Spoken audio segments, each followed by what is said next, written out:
querido irmão, minha querida irmã, lembre que neste ano mariano, uma proposta que eu fiz para vocês foi comentar os 4 grandes dogmas marianos: a Imaculada Conceição, a Assunção Gloriosa, a Maternidade Divina e a Virgindade Perpétua de Nossa Senhora.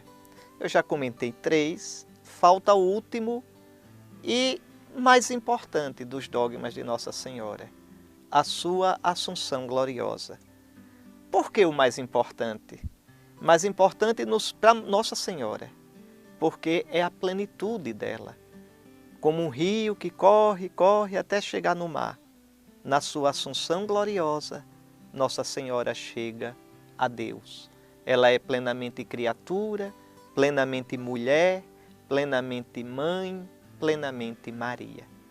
Mas o que a Igreja ensina?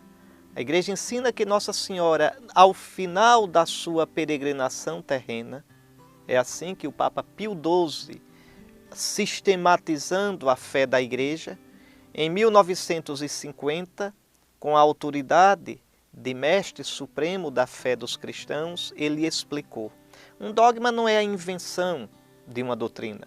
O dogma é quando já a fé da Igreja está madura e então, às vezes, o Papa julga conveniente explicitar de um modo sistemático, arrumado, aquilo que já é a fé da Igreja. Então, Pio XII explicitou assim, que a Virgem Maria, após a sua peregrinação terrestre, ela entrou em corpo e alma na glória de Deus, na glória de Cristo. Então, enquanto todos nós, logo após a morte, na nossa alma, a alma criada para Deus, nós, transfigurados em Cristo, entramos na glória do céu ou nos purificamos naquele estado que a gente chama de purgatório, ou, longe de Cristo, que Deus nos livre, somos danados no inferno. Então, logo após a morte, mas só em alma, Nossa Senhora, né, em corpo e alma, entrou na glória do céu. Enquanto, veja, todos nós esperamos a glorificação do corpo para o fim dos tempos, nosso corpo fica dormindo, vamos chamar de dormir, é uma metáfora, é uma imagem, é o corpo que fica dormindo até o fim dos tempos, mas na nossa alma já somos glorificados. No caso de Nossa Senhora, ela em todo o seu ser, em corpo e alma, já entrou na glória de Cristo. Primeira pergunta: onde é que está isso na Escritura? Claro, impossível que isso esteja dito deste modo nas Escrituras. As Escrituras dão testemunho, não é, da fé inicial da Igreja na época apostólica. Agora ali já estão todas as sementes do que a Igreja vai desenvolvendo na sua doutrina ao longo dos séculos. Jesus tinha dito isso, que daria o Espírito à Igreja, que a conduziria à verdade plena. Ele disse isso na última ceia. Você pode olhar dos capítulos 13 ao capítulo 17 de São João, Jesus na última ceia vai falar que vai mandar o Paráclito. No capítulo 14 de João ele vai falar isso 2 vezes, que vai mandar o Paráclito e que o Paráclito, o Consolador, o Espírito, vai conduzindo a Igreja à verdade plena. E será sempre isso, na sua vida, na sua liturgia, na sua fé, na sua oração. A Igreja vai cada vez mais crescendo na compreensão da Sagrada Escritura. Pois, então, mas na Sagrada Escritura estão as sementes desta doutrina.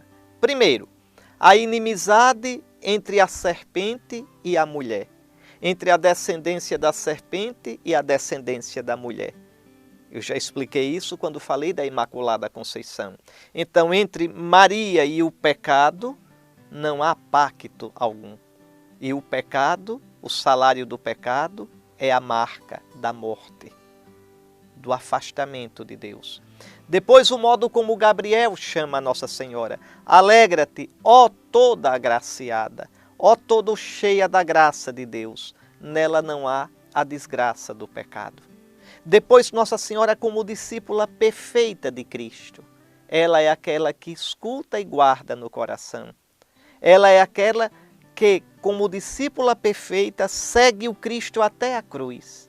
Jesus diz tantas vezes no Evangelho, o discípulo é aquele que o segue, e o segue até a cruz. Nossa Senhora aparece ao pé da cruz, enquanto os outros fogem, e Nossa Senhora aparece, discípula e mãe perfeita da Igreja, com os apóstolos no cenáculo, perseverando em oração. Pois bem, São Paulo diz tão bonito, que se sofrermos com Cristo reinaremos. Se morrermos com Cristo viveremos. Ora, aquela que perfeitamente esteve unida a Cristo nesta vida, aquela que perfeitamente morreu com Cristo, tanto que ela é chamada Rainha dos Mártires. Como é que Nossa Senhora morreu com Cristo? Morreu. Morreu e ninguém morreu como ela com Cristo. Ao pé da cruz, Nossa Senhora, em certo sentido, morreu na sua maternidade. Vejam, qualquer pessoa pode sofrer com Cristo. São Paulo foi decapitado, São Pedro crucificado de cabeça para baixo, São Lourenço queimado na grelha, Santo Inácio de Antioquia devorado pelas feras, mas só a Virgem Maria sofreu como mãe de um filho único.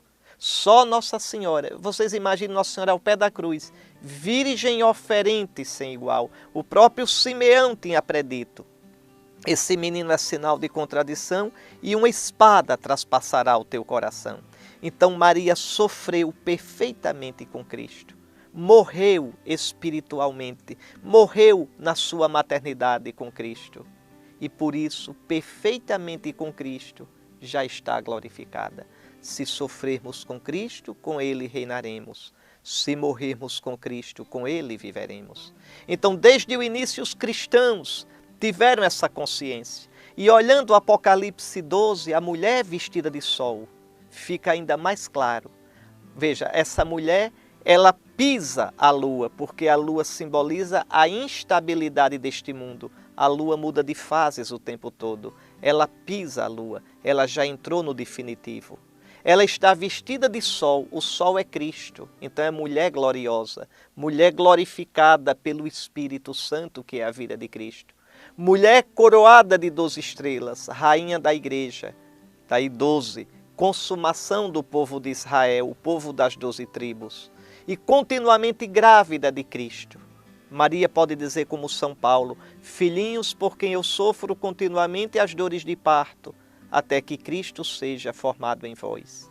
Então, a igreja, inspirada em todos esses textos da Escritura, e na sua oração, na sua liturgia, desde cedo o povo de Deus, inspirado, guiado pelo Espírito e orientado pelas Sagradas Escrituras, foi tendo a certeza que Nossa Senhora, que viveu plenamente unida a Cristo, que morreu com Cristo, Maria morreu, também foi glorificada com Cristo, em todo o seu ser, corpo e alma, porque aquele corpo que serviu de morada durante 9 meses para o Senhor da vida, que foi templo de Deus, não ficou na morte, não experimentou a corrupção, unido a Cristo, que já está glorioso no céu. Então é muito bonito, porque a Assunção enche a gente de esperança. A Assunção, na verdade, é festa de Cristo. Mostra que a salvação que Cristo trouxe já transfigurou totalmente a sua mãe, como nos transfigurará a nós.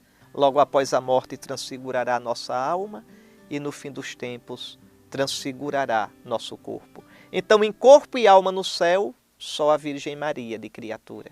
Claro, Cristo já está glorificado, mas Ele é o Criador. É o corpo do próprio Deus que assumiu a carne, não é? Assumiu a natureza humana.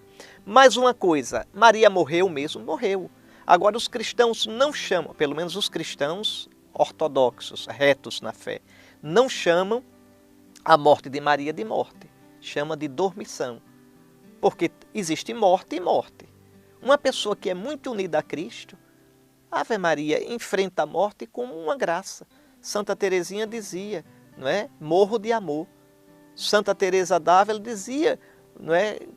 Vivo sem viver em mim, tão alta vida espero, que morro porque não morro. São Francisco de Assis chamava a morte de irmã. São Paulo dizia na carta aos Filipenses, capítulo 1, o meu desejo é partir para estar com Cristo. Veja como ele chama a morte, uma partida para estar com Cristo. Agora imagine a morte de Nossa Senhora. Então ela a vivenciou de um modo tão doce, certamente, tão feliz de poder ver o seu filho glorioso, que a igreja prefere chamar essa morte de dormição. Quer dizer, dormição pelo modo como ela vivenciou a morte. Mas, olhando de fora, é morte mesmo. A igreja nunca ensinou que Nossa Senhora não morreu. Existia no século XIX uma opinião teológica chamada imortalista, que dizia que Nossa Senhora, porque não tinha pecado e o salário da morte é o pecado, não teria morrido. Mas isso não está na tradição da igreja. Pelo contrário, há o túmulo de Maria em Éfeso e há um túmulo de Maria em Jerusalém. Há logo dois, porque duas tradições. Então veja, como é que diz que não morreu? E depois outra coisa. Não é? Nossa Senhora, se foi unida totalmente a Cristo, morreu sim, para participar da morte de Cristo. Cristo não tem pecado e morreu assumindo os nossos pecados. Então é isso. E que a Virgem Maria assunta ao céu, veja, Cristo, não é? A gente fala de ascensão, ele é glorificado com a força dele divina. Maria é assunta, olha aí, a voz é passiva, ela foi assunta, ela foi elevada pelo Pai através do Filho no Espírito, totalmente glorificada, espirituada pelo Espírito Santo no seu corpo e na sua alma. Esse é o destino da igreja, esse é o nosso destino, esse é o destino da humanidade. Que a toda santa, a assunta ao céu, interceda por nós. Amém.